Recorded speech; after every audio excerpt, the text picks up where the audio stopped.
bw'abadde akulembeddemu okusaba ku kanisa Katwe Matters enkyaleero omwawule Fredrick Lubega abakristaayo bakalaatidde okukulembeza Katonda lwe banaafuna essanyu mu mitima gyabwe. Omusaayi omulokozi waffe Yesu Kristo ebibabwayo ku lulwo bikuma omutima gwo n'obulamu bw'otuuke mu bulamu obutaggwaawo toola oli onywe ng'ojjukira nti Mukama waffe yakufirira. Okutegeera nti Katonda asobola okukusesa enseko gamba amiina.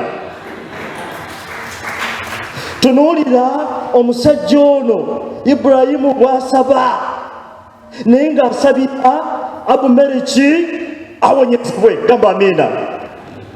Tine mukazi we naye akole ki awonyezebwe. Omwawule Lubega agamba nti bingi bituuka ku bantu naye nga birina ensibuko yaabyo naddala oluusi nga biva mu b'eŋŋanda. Mukimanyi nti waliwo ebiyinza okututuukako olw'ensonga. Waliwo ebiyinza okujja olw'ensonga ezimu nga ziva ku bajjajjaffe ab'edda kyenjogera gye kiri, endala nga ziva ku basenga gye kiri.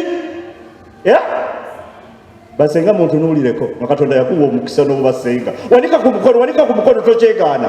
Basenga mutusaasire, abaana bangi bakaabye, abantu bangi bakaabye lw'abasenga. Basenga bafuuka baki?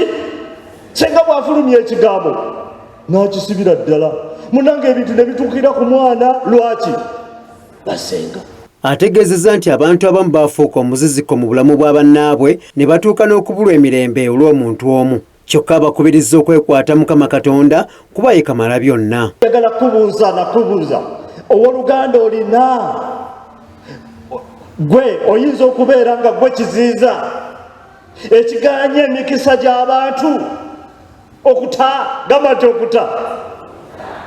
Oyinza okuba nga gwe kiziiza ekiganya abantu Katonda okubasesa ti Katonda n'asiba embuto zaabwe zonna. Oyinza okuba nga gwe kiziiza yeebuuza kiki ekyo esiziizizza enseko zo eziva ewa Katonda gamba amiina. Ekkanisa eno naye egasse eddoboozi lyayo ku g'abalala n'ekunga buli muntu okujjumbira enteekateeka y'okugaba omusaayi kuba kino kya bulamu.